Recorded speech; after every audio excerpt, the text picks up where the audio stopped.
E no vídeo de hoje eu te trago uma receita que não é nada low carb, muito pelo contrário, tem carboidrato para sair pelas orelhas, mas que é simplesmente maravilhoso. Esse pão.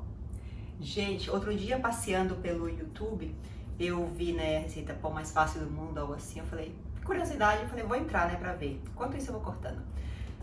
E olhei a receita e me pareceu, ó, escuta, me pareceu super fácil, super simples, eu falei, vou testar. E testei.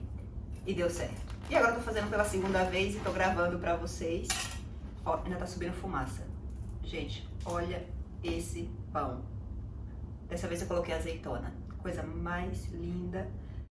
Parece um pão difícil, né? Que a gente passa o resto da vida sovando, mas na verdade esse pão não tem sova, não tem dobra, não tem nada. Você simplesmente mistura, deixa descansar, depois leva pro forno e ele fica pronto sozinho. Então deixa eu mostrar pra vocês como é que faz esse pão tão simples. Olha, aqui eu tenho 3 xícaras de farinha de trigo. A primeira vez que eu provei essa receita, eu utilizei farinha de trigo normal para bolo e deu super certo. Hoje eu tô utilizando farinha de trigo 00, que é uma farinha mais fina e costuma deixar os pães, as massas mais leves. Mas eu não sei, bora ver se vai dar alguma diferença. Daí na receita vai uma colher de chá de sal, mas eu gosto do meu pão mais salgadinho. Então eu coloco 2 colheres de chá, 1/4 de colher de chá de fermento biológico seco, botar aqui do outro lado, o sal tá aqui, botar o fermento aqui, né? Pra o fermento não tocar o sal, né? E senão o fermento morre. Aí como eu sou a louca das azeitonas, eu amo pão com azeitona, eu vou colocar aqui, ó, tipo 1/4 de xícara, 2/4 de xícara de azeitonas picadas. Você coloca o que você quiser no seu pão, tá? Agora a gente vai misturar aqui, deixa eu misturar primeiro um pouquinho esse sal. A gente mistura a azeitona com a farinha antes de botar a água, para ficar mais fácil incorporar. Vamos colocar 1,5 xícaras de água morna. A minha água tá entre 55, tá vendo? 53. É água morninha, entre 55 e 60 graus Celsius. Não mais que isso. A gente vai deixar esse pão descansando umas 3 horas. Pode ficar 5, 6, 7, 8, o tempo que você quiser. Mas se você quiser fazer de um dia para o outro, no caso botar ele para fermentar de noite e assar pela manhã, então você coloca água fria.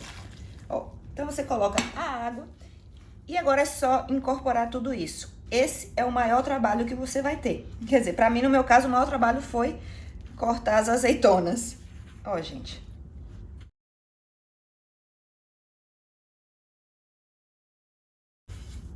Prontinho, ó. Menos de 2 minutinhos, já incorporei toda a farinha à massa. Ela fica assim, tá? Ó, uma massa elástica, grudenta, como vocês podem ver. Agora é só cobrir esse bowl com um plástico filme. E agora é só deixar essa massa descansando, levedando na sua bancada mesmo, tá? Não precisa botar em nenhum lugar quente. E deixa aí por 2, 3, 4, 5, 6 horas, o tempo que você achar necessário. Mas lembrando que se quiser fazer de um dia para o outro, você coloca água fria e não água quente. Ó, e se passaram 4 horas que o nosso pãozinho estava descansando, a massa fica assim, ó, tá vendo? Molinha, molinha. Eu vou pegar aqui aproximadamente umas 2 colheres de sopa de fermento, ou de farinha, louca. Despejo minha massa aqui na bancada enfarinhada. Agora coloco mais um pouquinho de farinha por cima dele. Ok? E isso aqui, ó. A gente vem enrolando essa massa pra dentro, puxando ela toda pra dentro.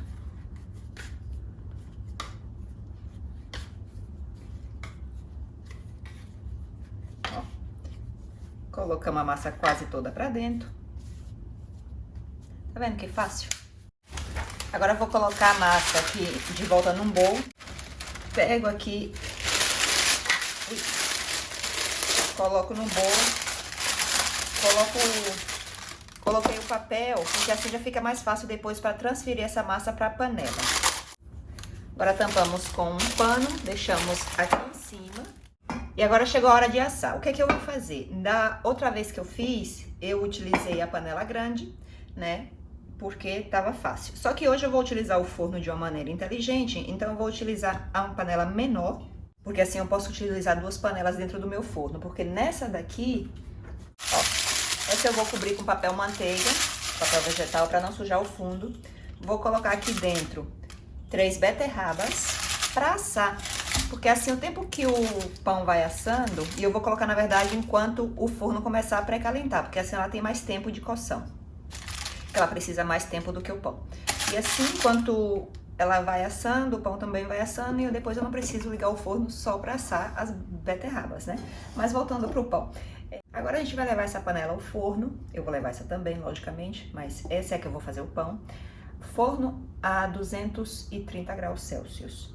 Vai pré-aquecer por 35 minutos. É o que pede a receita. O meu forno, na verdade, ele pré-aquece em menos de 10 minutos. Mas como a receita pede 35, eu não vou contrariar, né? Vou fazer do jeito que estão pedindo lá. Se eu não tivesse essa panela e fosse fazer, por exemplo, numa pedra de pizza, eu também colocaria pedra de pizza dentro do forno agora. O segredo de utilizar uma panela de ferro e tampada é porque ela vai criar vapor ali dentro, né? E também vai fazer como se fosse um segundo forno, esquentando ainda mais esse pão, fazendo com que ele fique bem crocante por fora. Se você não tiver, como eu disse, você pode usar pedra de pizza, uma chapa de aço, uma panela grossa que você tenha aí que possa ir ao forno, tá? Aí você tampa. Mas se no caso você não tiver nenhuma panela com tampa, que seja grossa e que possa ir ao forno, você pode utilizar uma travessa de cerâmica ou do que você quiser e cobrir bem, selar bem pelos lados com papel alumínio e assim vai criar vapor dentro. Ou então, se não tiver nenhuma dessas opções, né, e você for botar diretamente no forno, na parte de baixo do forno você coloca uma travessa, né? E quando você for levar o seu pão ao forno, você coloca água fervendo dentro dessa travessa. Ela vai criar vapor dentro do forno, fazendo assim com que o pão fique crocante. Então não é necessário ter uma panela de ferro para fazer isso. Existem várias outras maneiras de fazer sem ela. Então vamos lá. Aquecer o forno, 230 graus, minhas panelas dentro. Agora aqui o meu forno e minha panela já esquentou por uns 35 minutos, tá até subindo fumaça e agora eu tô vendo que ela não tava bem lavada, ó. No que ela esquentou, apareceu umas coisinhas aqui do lado. Bom, enfim. A gente pega essa massa, veja, ela não cresce muito, tá? Coloca aqui dentro. Se eu estivesse utilizando a pedra de pizza, ia colocar assim em cima da pedra, tá? Tampa a panela. E agora leva de volta ao forno para assar por outro 30 ou 35 minutos. Havendo passado já 35 minutos que o nosso pão tá assando, ó como ele tá, ó, que coisa mais linda. Tá dando pra ver daí? Ó que lindão que ele tá. Ele já está assado, só que a gente vai deixá-lo aí por mais uns 15 minutos para ele dar uma dourada. E passado 8 minutos, eu tiro o meu antes de 15, porque eu não gosto de pão muito dourado, muito moreninho não. Mas, gente, olha essa beldade de pão. Olha que coisa mais maravilhosa. Não parece pão que foi sovado ali a vida inteira? Parece, né? Peraí, tira ele daqui. Não esquece nunca de botar a luva, porque às vezes eu esqueço e pego na panela assando, vou no inferno, dou um chute na canela do capeta e volto, porque me queimo feio às vezes. Olha, só para vocês sentirem a pressão, ó. Ó. Tá vendo, gente? Eu tô observando e tô vendo que com a farinha com a farinha 00, ele ficou ainda um pouquinho mais elástico, bem parecendo assim, meio pão rústico. Então, com certeza, se eu fizer da próxima vez, que eu vou fazer, vou continuar fazendo com a farinha 00, mas ele dá super mega certo com farinha normal de pão, farinha sem fermento, tá? Dá super certo também. Bom, espero que vocês tenham gostado dessa receita. Se gostou, já sabe, né? Deixa um like, um comentário, compartilha com todo mundo. E espero que vocês façam e me marquem, tá bom? Pãozinho de preguiçoso. Tchau!